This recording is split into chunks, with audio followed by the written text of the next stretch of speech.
बिस्मिल्लाहिर्रहमानिर्रहीम। अस्सलामु अलैकुम वरहमतुल्लाहि वबरकातुहू। मोअज़्ज़िज़ हाज़रीन इकराम, बुज़ुर्गान क़ौम और मिल्लत, मेरी इज़्ज़तदार माँ और बहनों, शहनशीन व तशरीफ़ फरमा मुताल्लिक़ा रुकन असम्बली मजलिस इत्तेहादुल मुस्लिमीन कारवान, मजलिस इत्तेहादुल मुस्लिमीन के तमाम मोअज़्ज़िज़ क़ाइदीन, उलमाए कराम, मशाइख़ीन उज़्ज़ाम, अराकीन बल्दिया, मेरे अज़ीज़ दोस्तों और बुज़ुर्गों, आप तमाम का बेहद शुक्रिया कि आपने अपना कीमती वक्त निकाल कर मजलिस इत्तेहादुल मुस्लिमीन के हल्क़े असम्बली कारवान में इंतखाबी जलसे में आपने शिरकत की। आप जानते हैं कि 13 मई के दिन हैदराबाद की पार्लियामेंट के इंतखाबात की रायदही का दिन है और अल्हम्दुलिल्लाह मजलिस इत्तेहादुल मुस्लिमीन ने मुझे ये एज़ाज़ बख्शा कि मैं 5वीं मरतबा हैदराबाद पार्लिमानी हल्क़े की आवाम की नुमाइंदगी करने के लिए आज मैं बहैसियत एक उम्मीदवार आपके दरमियान में खड़े होकर आपसे इस बात की अपील कर रहा हूँ कि आप 13 मई के दिन अपने एक एक वोट का इस्तेमाल करिए, पोलिंग परसेंटेज को बढ़ाइए और इस बात को जहन नशीन कर लीजिए कि मजलिस के हक़ में आप वोट सिर्फ़ इसीलिए नहीं देंगे कि मजलिस कामयाब हो जाए, बल्कि आप मजलिस इत्तेहादुल मुस्लिमीन को वोट इसलिए भी देंगे क्योंकि आप मजलिस इत्तेहादुल मुस्लिमीन पर मेरे अज़ीज़ दोस्तों और बुज़ुर्गों 2004 में मरहूम क़ायद सालार मिल्लत ने मुझे पहली मरतबा हैदराबाद की पार्लियामेंट की सीट से इंतखाबात लड़ने का मौका इनायत फरमाया और अल्लाह का फ़ज़्ल व करम रहा, आप तमाम की दुआएं और साथ रहा कि 4 मरतबा पार्लिमानी हल्क़े की नुमाइंदगी करने का मुझे एज़ाज़ हासिल हुआ। इन 4 मरतबा 2004 से लेकर 2024 तक मजलिस इत्तेहादुल मुस्लिमीन और सरज़मीन हैदराबाद की आवाम को ये जानकर खुशी होगी कि 2 मरतबा मुझे भारत की पार्लियामेंट का बेहतरीन पार्लियामेंटेरियन का इनाम से मुझे नवाजा गया। 2022 का बेहतरीन पार्लियामेंटेरियन का अवार्ड मुझे दिया गया और फिर में संसद रत्न का अवार्ड मुझे दिया गया। ये इसलिए दिया गया क्योंकि अल्लाह ने आपके दिलों में मजलिस इत्तेहादुल मुस्लिमीन की मोहब्बत पैदा की और असदुद्दीन ओवैसी ने बहैसियत रुकने पार्लिमान हैदराबाद के मैंने हर अवामी मसले और मसाइल को उठाने की कोशिश की। हुकूमत चाहे डॉक्टर मनमोहन सिंह की रही होगी या फिर मौजूदा वज़ीर आज़म नरेंद्र मोदी की होगी, जिस किसी भी हुकूमत ने गलत क़ानून लेकर आया जो भारत के आइन के ख़िलाफ़ था, मजलिस ने उसकी मुखालिफत की। मुझे अच्छी तरह याद है कि डॉक्टर मनमोहन सिंह की हुकूमत में होम मिनिस्टर चिदम्बरम थे। उन्होंने अनलॉफुल एक्टिविटीज़ प्रिवेंशन एक्ट में तरमीम पैदा करने का बिल लेकर आए थे। 2000 वक्त होगा, मेरी तकरीर आज भी यूट्यूब पर और पार्लियामेंट के रिकॉर्ड्स में कोई जाकर चेक कर सकता है। उस वक्त हम यूपीए की तायीद कर रहे थे, मगर उस पूरी पार्लियामेंट में अगर कोई उस क़ानून की मुखालिफत में खड़े होकर तकरीर किया पूरे दलाइल के साथ तो मजलिस इत्तेहादुल मुस्लिमीन का रुकन पार्लिमान था। यूपीए के लोग परेशान हो गए और मुझसे कहने लगे कि आप यूपीए का हिस्सा हैं और आप इस बिल की मुखालिफत में तकरीर भी की और वोट भी दिया। मैंने कहा अगर ज़रूरत पड़ी तो मैं तुम्हारा साथ भी छोड़ दूंगा, क्योंकि मैं जानता हूं कि जो तुम क़ानून बनाने जा रहे हो उस क़ानून का इस्तेमाल सिर्फ अक़लियतों पर और ख़ास तौर से मुस्लिम अक़लियत पर, दलितों पर, आदिवासियों पर उसका इस्तेमाल होगा। उस वक्त डॉक्टर मनमोहन सिंह की हुकूमत ने मजलिस इत्तेहादुल मुस्लिमीन की इस बातों को नहीं समझा और फिर 2019 जुलाई में जब नरेंद्र मोदी की हुकूमत, अमित शाह ने उस क़ानून में मज़ीद और उसमें सख्ती और गंदगी पैदा की तो पूरी पार्लियामेंट गवाह है कि लोकसभा में मैं और इम्तियाज़ जलील साहब ने उस क़ानून की धज्जियाँ उड़ाईं। और उस क़ानून की तायीद कौन कर रहे थे? हर सियासी पार्टी कर रही थी जो सेकुलरिज्म का नाम लेती है, जिसमें कांग्रेस भी शामिल थी, जिसमें आरजेडी भी शामिल थी। राज्यसभा में मजलिस ने उसकी मुखालिफत की और आज आप देखते हैं कि उसी क़ानून के ज़रिए 4-4 साल, 5-5 साल मासूम नौजवान हो, प्रोफेसर हो, बल्कि भीमा कोरेगांव महाराष्ट्र के बड़े बड़े दानिश्वर पढ़े लिखे लोग 4-4, 5 साल जेल में सड़कर कभी बेल मिलती है सुप्रीम कोर्ट को जाकर। एक 85 साल का ईसाई उस जेल में मर गया, उस कानून में उसको बुक कर दिया गया था। मेरे भाई, ये मजलिस ने काम किया। CAA का कानून आया तो मैं मजलिस इत्तेहादुल मुस्लिमीन की तरफ से और इम्तियाज़ जलील ने, हमने पूरी पार्लियामेंट के सामने उस कानून की, हमारे मुल्क के आइन के उन तमाम कॉन्स्टिट्यूशन के आर्टिकल्स को सामने रखकर बताया कि यह कानून राइट टू इक्वालिटी के ख़िलाफ़ है। यह कानून मजहबी तौर पर बनाया जा रहा है जो आइन इजाज़त नहीं देता मज़हब की बुनियाद पर। और मैंने ये पार्लियामेंट में खड़े होकर ये कहा कि भारत में हमने देखा कि कैसे गांधी ने इस मुल्क को अंग्रेज़ों से आज़ादी दिलाने में अहम रोल अदा किया। महात्मा गांधी जब उस वक्त वाइट साउथ अफ्रीका में थे तो वहाँ पर गांधी ने उस कानून को फाड़ा था, ये कहकर यह कानून नस्ली इम्तियाज़ पैदा करता है। तो मैंने नरेंद्र मोदी के 306 MPs के सामने ये कहा कि मैं भी इस कानून को फाड़ता हूँ, क्योंकि कानून काला कानून है, हम इसको नहीं मानते। मेरे अजीज़ दोस्तों और बुजुर्गों, किसी में हिम्मत नहीं थी कि बीजेपी के 306 MPs के सामने आइन को सामने रखकर और 300 MPs के सामने इस कानून के बिल को फाड़ देना। ट्रिपल तलाक का तीन मरतबा बिल लोकसभा में पेश हुआ, मजलिस इत्तेहादुल मुस्लिमीन ने उसकी मुखालिफत की। और हमारी मुखालिफत करने का बुनियादी वजह यह थी कि ये राइट टू इक्वालिटी के ख़िलाफ़ है, ये मुस्लिम ख़वातीन के लिए और मसाइब और मुश्किलात का सबब बनेगा। और हमने दलाइल के साथ उन तमाम 3 वक्त भी मजलिस ने उस बिल की मुखालिफत की। लेकर आती है, अगर पार्लियामेंट में अगर बाज़ वक्त तो लोग मजाक उड़ाते थे मेरा और इम्तियाज़ जलील का कि क्या ओवैसी मुखालिफत करेगा, तो हमने मुखालिफत की। पूरा पार्लियामेंट एक तरफ वोट देता था, 500 MPs एक तरफ और 2 MPs मुखालिफत में अपने वोट देते थे। तो बीजेपी वाले हंसते थे कि देखो हम 500 हैं, तुम 2 हैं।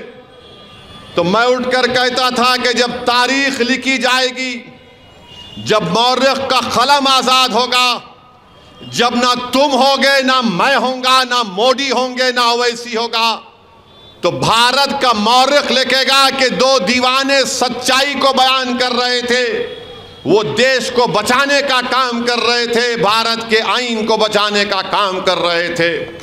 मेरे भाई, खवातीन को रिजर्वेशन दिया गया, खवातीन को रिजर्वेशन दिया गया तो कौन उठकर कहा कि इस रिजर्वेशन में भारत की 50% से ज्यादा आबादी बैकवर्ड क्लास पर मुश्तमिल है। हमने उनसे पूछा कि तुमने बैकवर्ड क्लास का रिजर्वेशन मंडल कमीशन में तो मिल रहा है, तालीम में और रोजगार में, तो क्यों नहीं खवातीन में उनको दिया जाता है? हमने सवाल किया कि जब तुम खवातीन के रिजर्वेशन की बात कर रहे हो तो बताओ, 17 या 18 पार्लियामेंट के इलेक्शन अब तक हुए, सिर्फ 20 या 22 मुस्लिम खवातीन जीत कर MP बनी, तो क्यों नहीं तुम मुस्लिम खवातीन का रिजर्वेशन देते? हम खवातीन की तुम जब बात कर रहे तो OBC खवातीन की, मुस्लिम खवातीन को भी शामिल करो। मोदी बैठे हुए हैं, अमित शाह, तमाम पूरी पार्टियां मिलकर उस बिल की तायीद किए। 2 लोग आखिर वक्त तक उसकी जो मुखालिफत कर रहे थे तो वो मजलिस इत्तेहादुल मुस्लिमीन के थे। क्यों कर रहे थे? क्योंकि हम चाहते थे कि हमारी खवातीन को भी मौका मिले पार्लियामेंट में आने का। रिजर्वेशन अगर होगा खवातीन का तो OBC खवातीन कैसे उससे उनको नहीं शामिल किया जाएगा? जो भारत की आबादी के 50% से ज्यादा OBC की पॉपुलेशन है, अदर बैकवर्ड कास्ट की। फिर मुस्लिम अक़लियत है, 17 करोड़ की आबादी, 15% है। हमने पूछा कि 50 और ये मिला लो 65% हो जाते हैं, तुम 65% के खवातीन को रिजर्वेशन कैसे नहीं दोगे? तो जब मैं अपने अमेंडमेंट्स को, तरमीमात को पेश कर रहा था पार्लियामेंट में, लोकसभा में, तो लोकसभा के स्पीकर ओम बिरला ने कहा कि असदुद्दीन ओवैसी तुम तरमीम को पेश करोगे? मैंने कहा स्पीकर साहब मैं खड़े होकर अपनी तरमीमात को पेश करूंगा। तो स्पीकर ने कहा कि आपके साथ तायीद करने वाले कोई नहीं है। मैंने कहा स्पीकर साहब मेरे साथ मेरा अल्लाह है, मैं अल्लाह के लिए कर रहा हूं, क्योंकि इंसाफ की तालीम हमको दी जाती है। और यही बात दुनिया ने देखी और बाद में कई OBC ऑर्गेनाइजेशन के जिम्मेदारों ने मुझसे राब्ता पैदा किया और कहा कि असदुद्दीन ओवैसी अगर पूरी पार्लियामेंट में कोई बैकवर्ड क्लास के खवातीन की रिजर्वेशन की बात किया तो आप और इम्तियाज जलील ने किया, हम आपका शुक्रिया अदा करते हैं। मेरे अजीज दोस्तों और बुजुर्गों, मजलिस खवातीन के खिलाफ ना थी ना कभी रहेगी। हम भी खवातीन को उनका हक दिलाना चाहते हैं। ये आज BJP RSS वाले कहते हैं कि मजलिस मुस्लिम खवातीन को सामने नहीं लाना चाहती। अरे दीवानों, हमारे पास हमारी बहनें, हमारी बेटियां अराकीन बल्दियां हैं। बल्कि 2004 में सिकंदराबाद से भी मजलिस ने एक उम्मीदवार को खड़ा किया था। अल्लाह उनकी मग़फ़रत करे, आज उस दुनिया में नहीं है। मगर हम ये पूछना चाहते हैं, जो ये BJP RSS वाले जो बड़ा मोहब्बत का इजहार करते हैं ट्रिपल तलाक का नाम लेकर, बताओ वो जो बच्ची की अस्मत रेजी की गई थी जिसका नाम बिल्किस बानो था, मोदी चीफ मिनिस्टर थे गुजरात के, हामिला थी बिल्किस बानो, उसके साथ उसकी 2 साल 3 साल की बेटी थी, माँ थी, खाला थी। बिल्किस बानो का रेप हुआ, उसकी माँ का रेप हुआ, उसकी खाला का रेप हुआ। एक हामिला माँ के सामने उसकी 3 साल की बेटी के सर को पत्थर पर मारकर उसको शहीद कर दिया गया और उसका मुकदमा महाराष्ट्र में चला। तो नरेंद्र मोदी की हुकूमत ने उन तमाम कातिलीन को उनको रिमिशन पे छोड़ दिया। बताओ BJP RSS वालों, अगर उसका नाम बिल्किस बानो नहीं होता, कोई और होता, तो क्या तुम उसको छोड़ते? बताओ, ये जवाब दो। बड़ी मोहब्बत के दावे, तुम्हारी मोहब्बत में कोई सच्चाई नहीं है, तुम दुश्मन हो। तुम्हारी हुकूमत कर्नाटका में तुमने हिजाब का मसला उठाया, तुमने मुस्लिम बेटियों को हिजाब पहनने नहीं दिया। आज तुम बड़ी बड़ी बातें करते हो। मेरे अजीज दोस्तों और बुजुर्गों, बिल्किस बानो को आप सोचिए कि अगर बिल्किस बानो आपकी बेटी है, तसव्वुर करो, अपने दिलों पर जोर डालो कि उसके अस्मत रेजी के 22-23 साल के बाद उसको दोबारा सुप्रीम कोर्ट जाना पड़ा कि मुझे रेप करने वालों को मत छोड़ो, सुप्रीम कोर्ट को जाकर कहना पड़ा।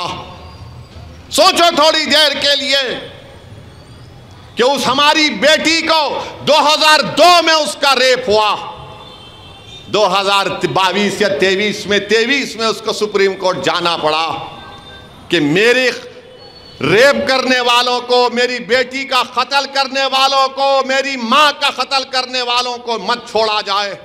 और आज बीजेपी आरएसएस बड़ी बात करती है।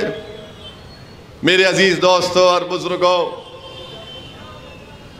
गोश्त की दुकानों पर हमले, मॉब लिंचिंग,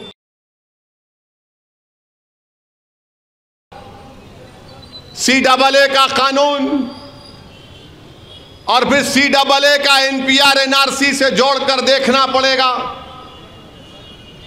जिस दिन NPR NRC लागू होगा, मेरी बात जहन नशीन कर लो आप, मैं जज्बात में लाने के लिए नहीं कह रहा हूं। नरेंद्र मोदी की हुकूमत NPR NRC कराना चाहती है। अमित शाह मेरा नाम लेकर लोकसभा में बोले, असदुद्दीन ओवैसी NPR NRC तो होकर रहेगा। और NPR NRC क्या है? अगर जब NPR बनेगा, कौसर मोहिउद्दीन का नाम लिखा जाएगा या लायक अली का नाम लिखा जाएगा, और इनसे कहा कोई भी जाकर ये भारत के शहरी नहीं है, तो बल्दिया का ऑफिसर इकबाल साहब से कहेगा, कौसर मोहिउद्दीन से कहेगा, लायक अली से कहेगा कि अब तुम्हारी जिम्मेदारी है कि तुम साबित करो तो कि तुम भारत के शहरी हो। अब आप बताइए इकबाल साहब, अपने दादा का बर्थ सर्टिफिकेट कहां से लाएंगे? लायक अली कहां से लाएगा? और आपको मालूम, भारत में शायद 7 या 8% लोगों के पास पासपोर्ट है। बर्थ सर्टिफिकेट का कानून बना 1960 में। मेरे भाई, ये लोग NPR NRC के जरिए कमजोरों को, मजलूमों को भारत की शहरियत से महरूम करना चाहते हैं। अगर बीजेपी RSS वाले मेरी बात को सुन रहे हैं तो बताओ, क्या आसाम में सुप्रीम कोर्ट ने NPR NRC नहीं किया? उसमें से 2 लाख आसाम के मुसलमानों के नाम नहीं आए 20 लाख में से। तो हेमंत बिस्व शर्मा जो आसाम का चीफ मिनिस्टर है, कहता है कि हम CAA के कानून के तहत जितने गैर मुस्लिम है उनको सिटीजनशिप दे देंगे। मुसलमान क्या करेगा? फॉरेनर्स ट्राइब्यूनल में केस लड़ना पड़ेगा उसको। ये बीजेपी पूरे मुल्क में करना चाहती है। और आज आकर बीजेपी के लोग बड़ी बड़ी बातें करते हैं। मुझे कहना पड़ेगा इन RSS वालों को, मरहूम कायद सालारे मिल्लत की तकरीर में कहते थे इस तरह के लोगों के बारे में कि माँ से बढ़ के चाही पापा कुटनी कहलाई। याद होगा मजलिस के जिम्मेदारों को कि माँ से बढ़ के चाही पापा कुटनी कहलाई। आपको और एक मिसाल दे रहा हूँ। कारवान इस जगह पर हमारा जलसा हो रहा है हकीम पेट में। ख्वाजा अजमेरी के आस्थाने पर बम ब्लास्ट हुआ। यही हकीम पेट का एक शख्स था जो ख्वाजा अजमेरी के आस्थाने में रमजान का महीना था, वहां रहता था, अकीदतमंद था। ख्वाजा हिंदल वली का बम ब्लास्ट हुआ, शहीद हो गया। 2 RSS के वर्करों को कोर्ट ने सजा दी, 2 को। उसमें कई लोगों के नाम थे, वो नहीं मिले। 2 को सजा हुई तो नरेंद्र मोदी की हुकूमत ने उनको पेरोल पे छोड़ दिया। अब वो गुजरात में है, और जब वो गुजरात में अपने गांव को गए तो 10,000 लोग उनका इस्तकबाल करने के लिए खड़े हुए थे। आप बोलेंगे कहां पर तलाश करेंगे ये न्यूज, बताओ असदुद्दीन ओवैसी। हजरत गूगल पर जाकर इंडियन एक्सप्रेस की रिपोर्ट देख लो। ये इन्होंने काम किया है और बोलते दहशतगर्दी को हम बर्दाश्त नहीं करेंगे। अरे तुमने दहशतगर्दों को छोड़ा, तुमने बच्चियों के कातिल को रस्मत रेजी करने वालों को छोड़ा, तुमने हकीम पेट के मारने वाले उन जालिमों को तुमने छोड़ा, और आज तुम दहशतगर्दी से हम कोई कॉम्प्रोमाइज नहीं करेंगे। मक्का मस्जिद का बम ब्लास्ट हुआ, अपील नहीं करते, जिसमें 8 या 10 लोग मारे गए। एक मासूम बच्चा जो 20 पारों का हाफिज कुरान था, उसका आधा सर उड़ गया था, खिलवत का रहने वाला। आप अपील नहीं किए। क्यों अपील नहीं किए? क्योंकि उसमें बड़े बड़े लोगों का नाम आया। ट्रेन ब्लास्ट, समझौता ट्रेन ब्लास्ट में एक बड़े आदमी का नाम आया, आरएसएस के, जो आजकल वो उनका एक मुस्लिम राष्ट्रीय मंच के बड़े उन सरपरस्त बने बैठे। अरे तुम्हारा नाम आया था समझौता ब्लास्ट में, समझे? मोदी ने अपील नहीं की। क्यों? तुम्हारे बाप थे, तुम्हारे दोस्त थे। इंसाफ नहीं मिलना चाहिए समझौता ब्लास्ट में मरने वालों को, ख्वाजा अजमेरी के आस्थाने में मरने वाले को, मक्का मस्जिद में बम ब्लास्ट हुआ, तुमने अपील नहीं की। मेरे अजीज दोस्तों और बुजुर्गों, बीजेपी 10 साल में भारत के नौजवानों का मुखद्दर बेरोजगारी बना के रख दी। कोई नौकरी नहीं है। अब बोल रहे हम 12-13 लाख नौकरी देंगे। कहां देंगे? कहां से लाके देंगे आप? एक उनका एक आजमगढ़ का एमपी है, मीडिया ने पूछा कि रोजगार नहीं है सांसद जी, तो उन्होंने बोले देखो गलती मोदी और योगी की नहीं है, गलती आप लोगों की है। तो मीडिया ने पूछा कैसे? तो उसने कहा कि योगी और मोदी ने बच्चों को पैदा नहीं किया, आप पैदा कर रहे हैं। अरे ठहरो भाई, अब आप बताइए कि उन्होंने पैदा नहीं करे, उनका फैसला, हम क्या करेंगे? मगर नहीं, आप ज्यादा पैदा कर रहे, इससे नौकरी नहीं देंगे। तो आप बोल दो खड़े होके, जो बच्चे पैदा नहीं। अच्छा, ये एमपी साहब कैसा पैदा हो नहीं मालूम, इनको कौन जने? आसमान से तो नहीं टपके ना, अम्मा के पेट से आए होंगे। मगर बोल दिए। आप बताइए, बेरोजगारी इस मुल्क के नौजवानों का मुकद्दर बन गया, मगर नौजवानों के हाथ में क्या बता दिया गया? ओवैसी आतंकवादियों का साथी है, ओवैसी कर दी गई एक मखसूस फिरके के बारे में, और नौजवान बस फोन पे बैठा रहता, ओवैसी को गाली देना, धमकी देना। मैं कई लोगों से मिला एयरपोर्ट पर, ट्रेन पर, बोलते हैं ओवैसी हम तेरे को पसंद नहीं करते। मेरा कौन बोल रहे भाई आपको पसंद करो? मैं तो अब शादी करने का भी इरादा नहीं हूं कि कुछ पसंद करूंगा किसी को। नहीं, पसंद नहीं करते, मगर तू बोलता अच्छा है। मेरा क्या मैं कव्वाल हूं? नहीं, एक फोटो ले लेंगे। मला एक नहीं 2 लो, मला घर में लगा के रखो, अच्छा दिखेगा घर में तुम्हारे। मैं उनसे पूछता हूं भाई मेरे, आप बताओ तुमको मिल रहा क्या? तुम नफरत पैदा कर रहे हो, तुमको नौकरी मिली, तुम्हारे घर में चिराग जल रहा है, क्या मिल रहा तुमको? बोले नहीं, हमको पहली मर्तबा ऐसा मौका मिल रहा है तुम लोगों को बताने का। मैंने तुम लोग हम लोग कब तक बोलेंगे बाबा? फायदा क्या हो रहा है? मुल्क का फायदा हो रहा है क्या? बताओ मेरे भाई।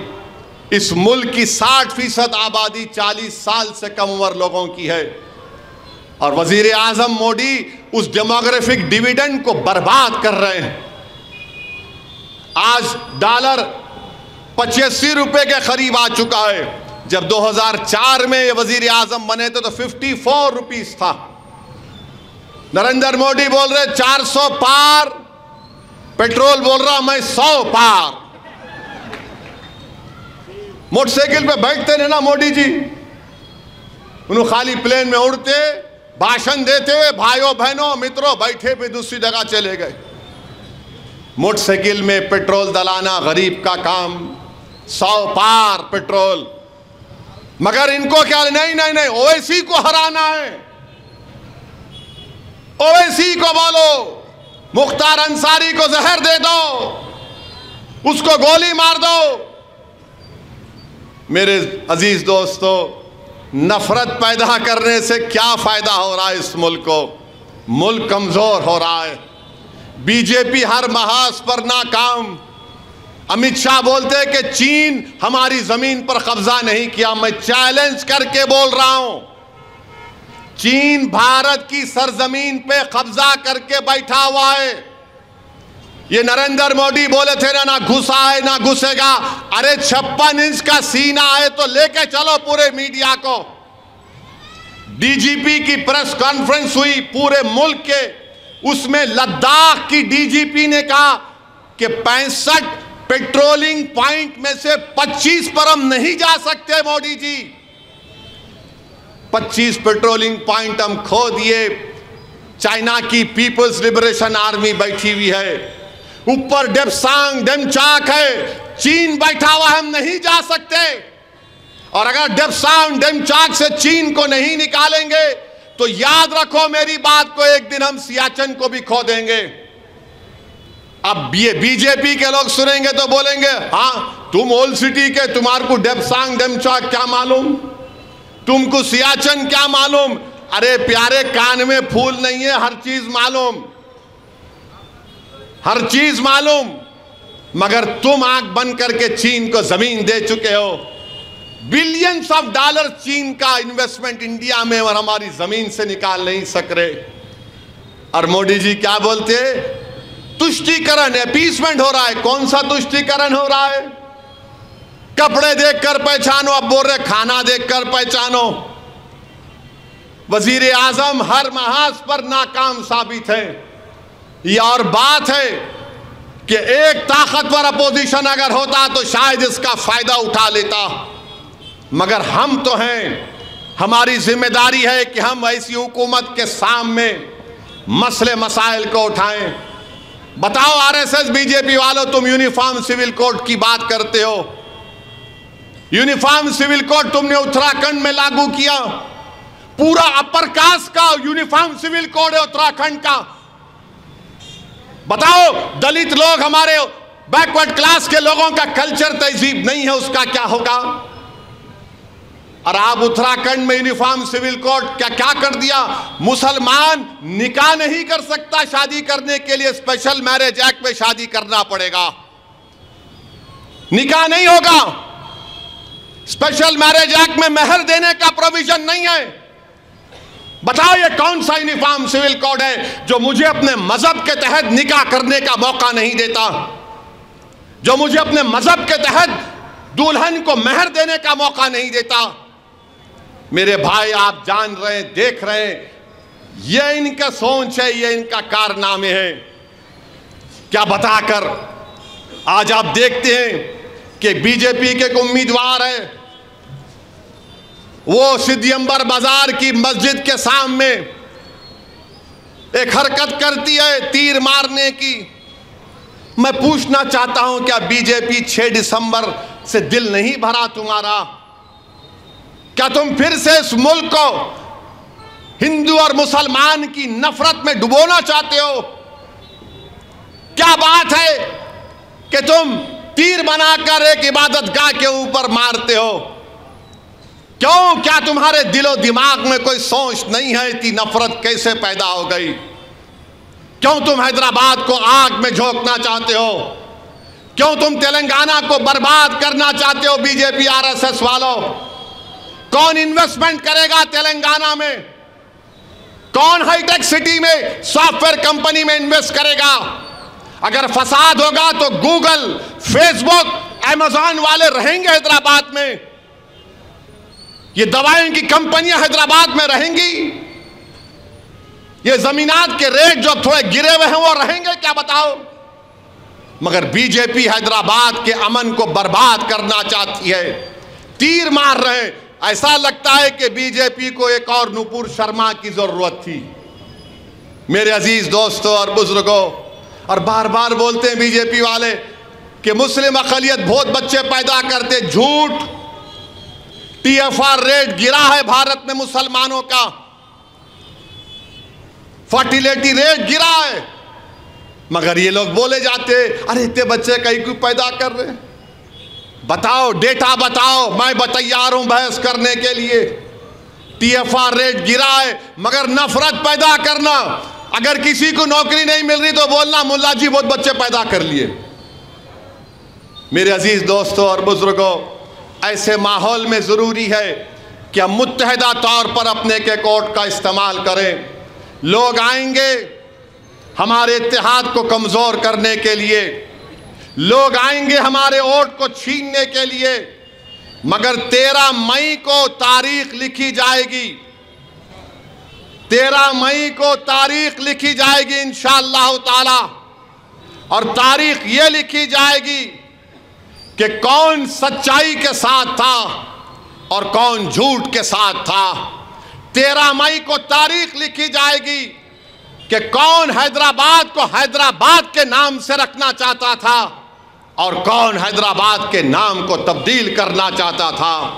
13 मई को तारीख लिखी जाएगी कि कौन अमन चाहता था और कौन फसाद चाहता था। 13 मई को तारीख लिखी जाएगी कि कौन हिंदू मुस्लिम दलित बैकवर्ड क्लास के इत्तेहाद को मजबूत करना चाहता था और कौन उसको चूर चूर करना चाहता था।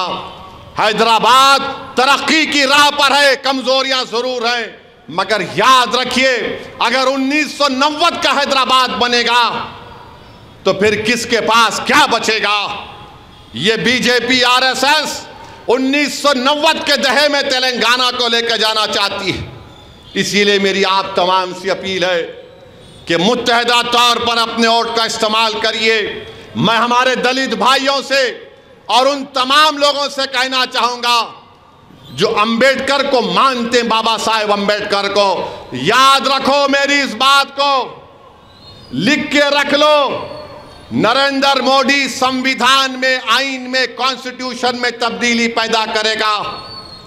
ये जो RSS के अपर कास्ट के लोग हैं वो कभी भी नहीं कबूल किए आइन को, क्योंकि उनको ये बात हजम नहीं हुई कि ये अंबेडकर जो अब तक जितने हिंदुस्तान में सियासतदान आए, अंबेडकर सबसे ज्यादा पढ़ा लिखा और काबिल था। अंबेडकर ने आइन को बनाया, तो बीजेपी इस आइन को तब्दील करना चाहती है। अगर आइन तब्दील होगा तो याद रखो रिजर्वेशन चला जाएगा। आइन तब्दील होगा तो अक़लियतों को आर्टिकल 29 और 30 का जो प्रोविजन है वो खत्म हो जाएगा। ये इनकी सोच में शामिल है। इनकी किताबें उठाकर पढ़ो, चाहे गोलवालकर की किताब हो, चाहे पंडित दीनदयाल उपाध्याय की किताब हो, इनके तमाम सर संचालक की तकारीर उठाकर पढ़ो जो बरसों से देते आ रहे हैं। ये बोलते खामोशी से बोलते हैं और करते हैं बराबर। इसीलिए हम आपको अपील कर रहे हैं कि जो बीजेपी के खिलाफ 1 साल 2 साल नहीं, जिस जमात अपने 65 साल का सफर मुकम्मल कर चुकी है और 65 साल से मजलिस ने फिरका परस्त ताकतों का मुकाबला किया, तो संविधान को बचाने के लिए, आइन को बचाने के लिए और एक तारीख को बनाने के लिए 13 मई के दिन आप लोग अपना एक एक वोट मजलिस इत्तेहादुल मुस्लिमीन के हक में इस्तेमाल करिए। बहुत से लोग बहुत सी बातें कर रहे हैं वोटर लिस्ट के बारे में। इंशाअल्लाह ताला 2-3 दिन के बाद वोटर लिस्ट के बारे में जो लोग बोल रहे हैं उनको एक्सपोज करूंगा मैं इंशाअल्लाह। ये जो लोग जो आकर बड़ी बड़ी बातें करते हैं, मैं इनके बारे में आपको बताऊंगा इनका चट्टा बट्टा खोलूंगा, इनकी तमाम साजिशों को अवाम के दरमियान में बेनकाब करूंगा। बार बार बोलते हैं अरे कोविड में तुम नजर नहीं आए, तुम आज हम पर आकर कह रहे हो जो मजलिस कोविड के जमाने में काम कर रही थी ना कोई बीजेपी आरएसएस वाला नजर आ रहा था। बहरहाल मेरे अजीज दोस्तों और बुजुर्गों, मजलिस इत्तेहादुल मुस्लिमीन आपकी एक ताकत है, आपकी आवाज़ है। हिंदुस्तान की पार्लियामेंट में, भारत की पार्लियामेंट में आपको अपनी आवाज़ को पहुंचाना है। असदुद्दीन ओवैसी को नहीं, आपको अपनी आवाज़ को पहुंचाना है। आपको अपने सियासी शऊर को कामयाब करना है, आपको अपने इत्तेहाद को कामयाब करना है। और इसीलिए मुझसे नफरत की जाती है, इसीलिए मेरी गाड़ी पर गोलियां चलाई गई, इसीलिए मुझे हर महीने में 5-6 मरतबा कम से कम जान से मार देने की धमकियां दी जाती हैं। मेरे अजीज दोस्तों और बुजुर्गों, मैं नहीं चाहता कि जब तारीख लिखी जाएगी तो मौरिख ये लिखे कि हम में इंतशार पैदा हो गया था, खुदा ना खास्ता। आज ऐसे वक्त में याद रखिए, हमको अपनी आवाज़ को पार्लियामेंट में पहुंचाना है, अपनी जमात को मुस्तहकम करना है, इत्तेहाद को मजबूत करना है, अपने सियासी शऊर को मजबूत करना है, इबादत गाहों की हिफाजत करना है। इसीलिए मेरी आप तमाम से अपील है कि 13 मई के दिन सुबह के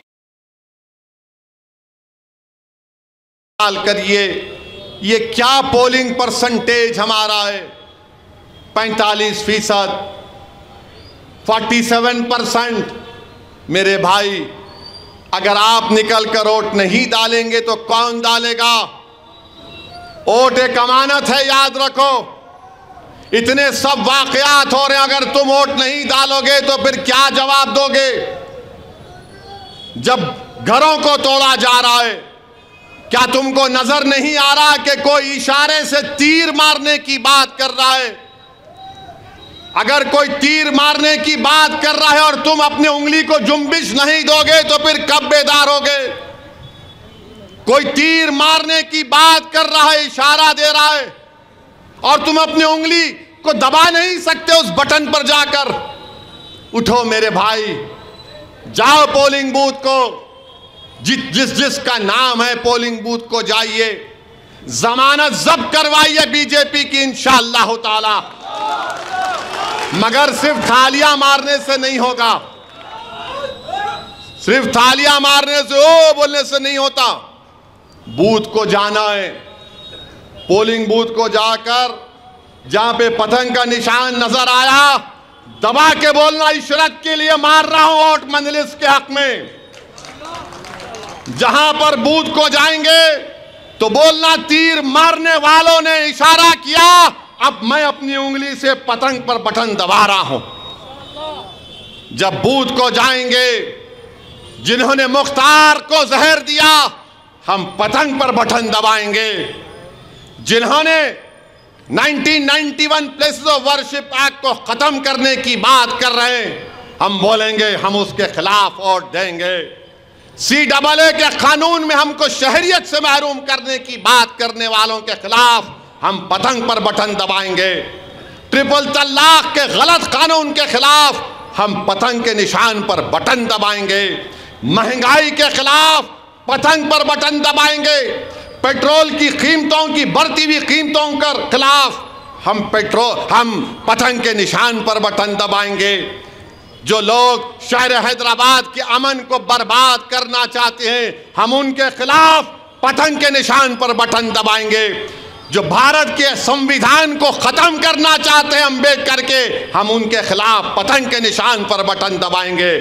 इतने वजूहात आपके पास हैं, सिर्फ आपको अपनी जिंदगी का सबूत देना है। उठकर जाओ मेरे भाई, उठकर जाओ।